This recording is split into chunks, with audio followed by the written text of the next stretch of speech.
Hi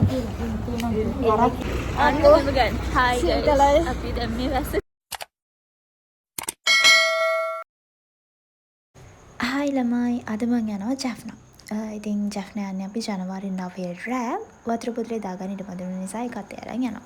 ඉතින් මං ගෙදරින් රෑ 10ට වගේ ආවා මේ ඇවිදගෙන යන ගමන් ඉන්නේ. මොකද බස් එක රෑ 10:00 වගේ වෙනකොට අපි ඉන්න තැනට එනවා කියලා කිව්වා. මං ඉන්න තැනට. එතකොට අපි බස් එක බුක් කරලා තමයි ගියේ.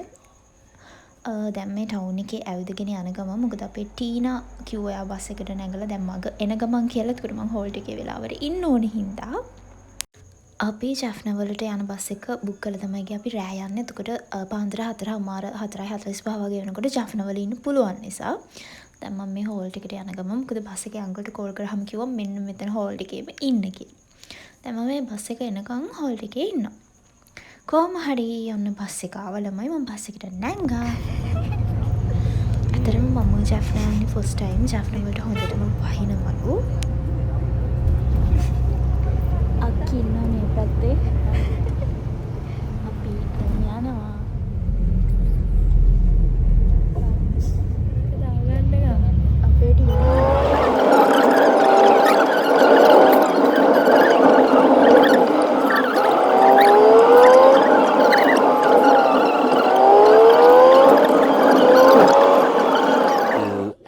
later.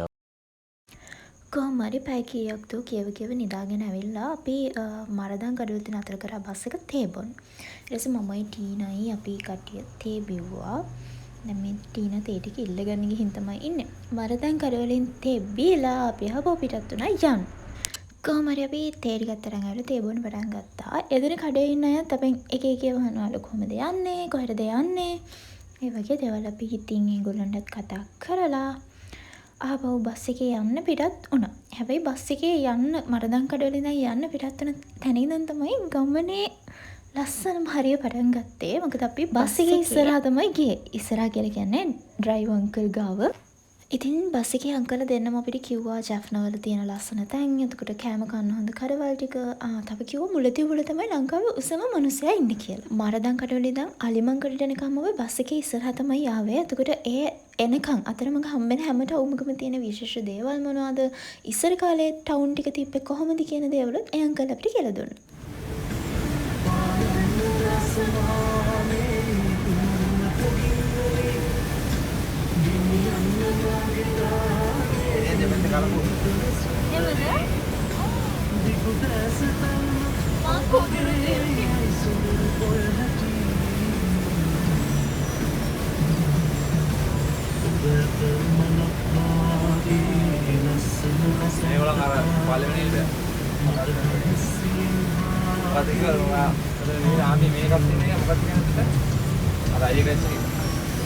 අපි ඉතින් ඔන්න ඔය විදිහට අංකල්ලා දෙන්නත් එක්ක සින්දුත් කීකේ ඇවිල්ලා ජැෆ්නා වලට ආවා. බස් එක කංකසන්තුරේට යනවා. අපි ජැෆ්නා වලින් බහින්න ඕනේ. අපි පාන්දර 5:00 වෙනකොට ජැෆ්නා වලින් බැස්සා. අපි හරිනවා 4:45 වෙද්දී එන්න ඕනේ. පරක්කු වුණා චුට්ටක් වැස්ස නිසා. වැස්ස දෙමින් යනවා.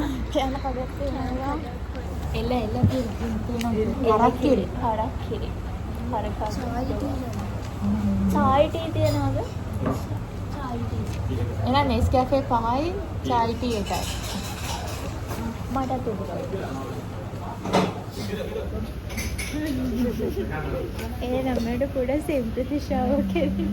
අපි අතර දෙනා ඉක්මනට කෑවා. මොකද හොටෙල් එකට යන්න ඕන නිසා හරිනම් අපි ඒ හොටෙල් එකට යන්න හිටියේ හවස 4:00ට. ඒත් අපි උදේම යනවා ජැෆ්නා වලට හොඳටම වැස්ස නිසා. මොකද අපි ඩෙල්ෆ්ට් වලට ගිහිල්ලා එන්න හිටියේ. ඒත් අපිට දැන් යන්න විදියක් නැහැ. වැස්සත් එක්ක බෝට් නතර කළා නිසා. අපි වෙන දවසක එහෙ යනවා කියලා හිතාගත්තා. ජැෆ්නා ටවුන් එකේ ඉඳන් අපි හිටිය හොටෙල් එකට කිලෝමීටර් 4ක් වගේ තියෙන්නේ. එතකොට අපි ඉක්මනට හොටෙල් එකට යනවා. ඒ වගේ ඒ වෙලාවේදී වෙලාව උදේ 6ට වගේ ඇති. 6:01යි හරියටම. අපි ඉතින් මේ හොටෙල් එකට යන ගමන් ඉන්නේ. අම්මලා එන්න කලින් කෙනෙක්ව ජැෆ්නා වල පික්මි නැහැ කියලා. ඇත්තටම ජැෆ්නා වල පික්මි තියෙනවා. දැන් නම් අපිට චුට්ටක් පැටලිලා අපි චුට්ටක් පයින් යනවා. වැරදි තැනින් තමයි බහලා තියෙන්නේ. බෝඩ් එක දාලා තියෙන්නේ චර්ච් එකේ බෝඩ් එක. නිම්නා look. hi. ෆොටෝ ඉල්ලයා වීඩියෝ. මේක තමයි අපි ඉන්නේ. හයි මේ ඉන්නේ මම. ඉතින් අතරම ගොඩාක් මහන්සි ළමයි රෑ 10:00 ඉඳන් හවස 6 වගේ වෙනකන් ආවනේ. මට සතුටුයි. දැන් වෙලාව උදේ 7:00 විතර ඇති. අපි මේ අපෝ එළියට යන්න කියලා යනවා. මොකද රූම් එක ඇතුළේ ඉඳලා රැක් නැහනේ. අපි ජෆ්නා වෙලා. එතකොට වැස්සේ හරි අපි කොහේ හරි යනවා කියලා හිතුවා. අපි මේ පයින් චුට්ටක් ඇවිදගෙන යනවා ළමයි. අපි ඇත්තටම ඉතින් හිටියේ අද ඩෙල්ෆ් යන්න ඒත් වැස්ස නිසා අපිට යන්න බෑ. අපි ඊට පස්සේ පයින් ඇවිල්ලා පික්මි එකක් දාගෙන අපි ජෆ්නා ෆෝට් එක ළඟට යන චර්ච් එකට ආවා. ඒක චුටි චර්ච් එකක් විතරමයි තියෙන්නේ. ඊට පස්සේ එතනින් එහා පැත්තේ තියෙන කලපුවක් වගේ. අපි එතනත් ගියා. එතන මීට වඩා ලස්සන ඇති වෙනතට. හැබැයි එදා වැස්සත් එක්ක මං හිතන්නේ තියෙන ලස්සන හරියටම තියෙන නැතුවද. හැබැයි මම ජෆ්නාව ෆස්ට් ටයිම් වුණාට අපේ ටීනා නම් ගොඩාක් පාරක් ඇවිල්ලා තියෙනවා. ටීනා කිව්වේ වැස්සෙත් ජෆ්නා වල මාර ලස්සනයි. එතකොට ඒකත් අතරම ගා හුලඟත් එක්ක අපි හතර දෙනාම මාරම සීතලෙන් හිටියේ ළමයි. අපි මේ කියව යනවා අපිට වෙන දවසක එන්නත් තිබ්බ එක්කෝ කියලා. ඒත් අපි හතර දෙනාටම එක දවසක නිවාඩු ගන්න විදිහක් නැති නිසා අපි කොහොම හරි යනවා කියලා හරි නැති කරගන්නවා. සන්නාස් දෙක නෑ.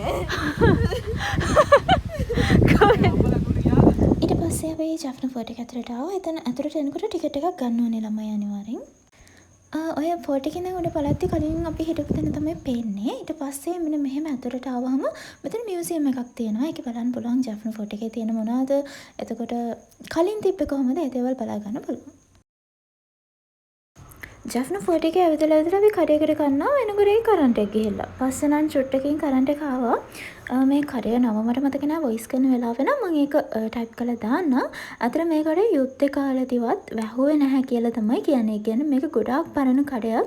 ඇත්තටම කෑම මාරම රසයි. ඊට පස්සේ අපි ගියා ජෆ්නා වල තියෙන මෙන්න මේ ජුවලරිස් තියෙන කඩයකට. මම ඒකෙන් රින් එකක් ගත්තා. ඒක මම හිතනවා මම TikTok දාපු vlog එකේ තියෙනවා. මට මතක නෑ හරියටම. ඊට පස්සේ අපි ජෆ්නා මාකට් එකට ගියා. මාකට් එකෙන් ඒ වෙලාවට අපිට කන්න පුළුවන් දේවල් ගත්තා. එතකොට ඒකේ තියෙන මොනවද කියලා ගියා. පළතුරු තිබුණා. එක කැවිලි වර්ග තිබ්බා. ඊට පස්සේ පැය 3 විතර පස්සේ කියන්නේ දවල් උදේ 11ට වගේ අපි ආපහු ඉන්න තැනට ආවා. මොකද අපිට සීතලයි වැස්සයි නිසා. ඊට පස්සේ අපි ආපහු පික්මි එකක් දාගෙන 2ට වගේ එළියට ආවා. එතන පාක් එකක් තියෙනවා. ඒකට යන්න කියලා. ඊට පස්සේ අපි මේ පාක් එකට යන ගමන් ඉන්නේ. එතන ලොකුවට බලන්න දෙයක් නැහැ. හැබැයි එතනින් එහා පැත්තේ පාරක් තියෙනවා ජැටි වලට යන. එතන වැස්ස නැති දවසට සන්සෙට් එක මාර ලස්සනට පේනවා කියලා ආරංචියක් ආවා. ඔන්න ඊළඟ වීඩියෝ එකේ ඔන්න ඔතන ඔය පේන්නේ පාර. ඇත්තට මේක ගොඩක් ලස්සන. අපි පාර දිගේ ඇවිදගෙන ගියා. අපි වැස්ස නැති දවසක ආපහු වෙනවනේ ඩෙල්ෆ්ට් යන්න. එතකොට අපි බලමු. මෙන්න මේගොල්ලොත් ගොඩාක් ඒ පාගෙක ඉන්නවා.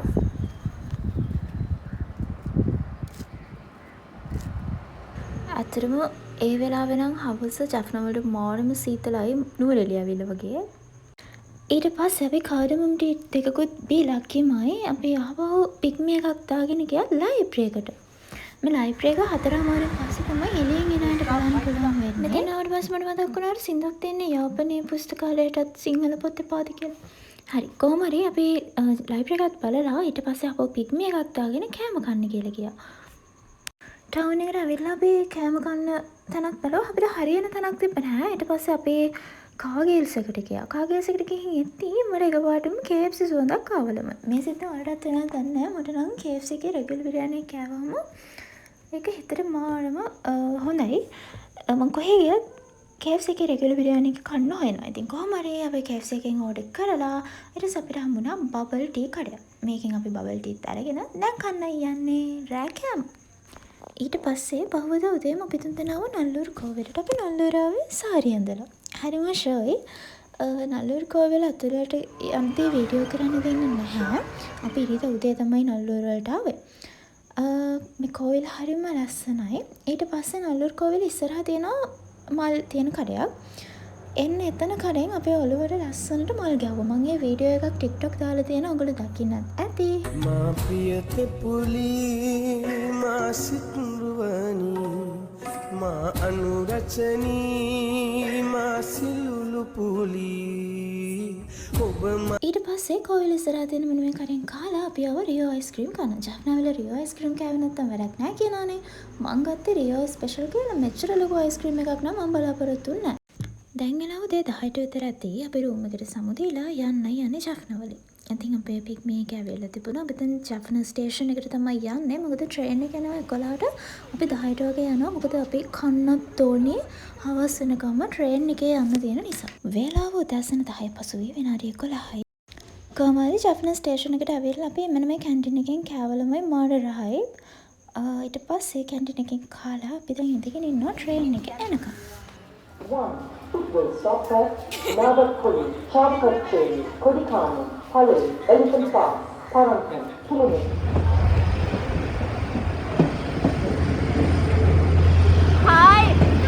අපි එනකොට ආවේ යාල්දේව ට්‍රේන් එකේ. අපි සෙකන්ඩ් ක්ලාස් බුක් කරලා තමයි ආවේ. අපි ට්‍රේන් එකේ දොරේ ඉඳගෙන එනකොට ටැමිල් බොයි කෙනෙක් ගත්ත ලස්සන වීඩියෝ එකක් මම TikTok එකේ දාලා තිනවා. අනිවාර්යෙන් ඒකත් ගිහින් බලන්න. ඇත්තටම මේ යාල්දේව ට්‍රේන් එකේ එනකොට මම ඔයාලටත් කිව්වනේ රෑට යනවා නම් බස් එකේ යනවා, දවල් යනවා නම් ට්‍රේන් එකේ එන්න හරිම ලස්සනයි මේ පාර දෙපැත්ත. බලන්න ලස්සන මාර දේවල් තියෙනවා. දැන් අපි ඉන්නේ වවුනියාවල ස්ටේෂන් එකේ. මේ තියෙන තලාව ස්ටේෂන් එකේ ගස් වගේක් තියෙනවා හරිම ලස්සනයි. මෙතන බලන්නකො ළමයි චිත්‍රයක් වගේ පේන්නේ. අනවගේ පේන හීනේ පාට පපලු මාල බැන්දේ මාල කිරවි පාර බැන්නේ හීන ජෆ්න ට්‍රිප් එකේ අපිට යන්න බැරුණ එකම තැන ඩෙල්ෆ්ට් ඒ ක්ලයිමේට් එක නිසා. ඉතින් අපි අනිවාර්යෙන් මේ අවුරුද්දේ ඩෙල්ෆ්ට් වලට යනවා. ක්ලයිමේට් එක හඳුනහම. ඉතින් මම ගම්පහ ස්ටේෂන් එකේ ඉඳන් මැප් එක දාන් ආව මට ස්ටේෂන් එක පහුගියයි කියලා බය නිසා රාගම ස්ටේෂන් එක තියෙන මගේ දෙවන බ්ලොග් එක. තවත් බ්ලොග් එකකින් ආපුවම එනකම් බයි. කියන්න බෑ නගෝ මම රාගම ස්ටේෂන් එකට 7 වගේ වෙද්දි ආවා.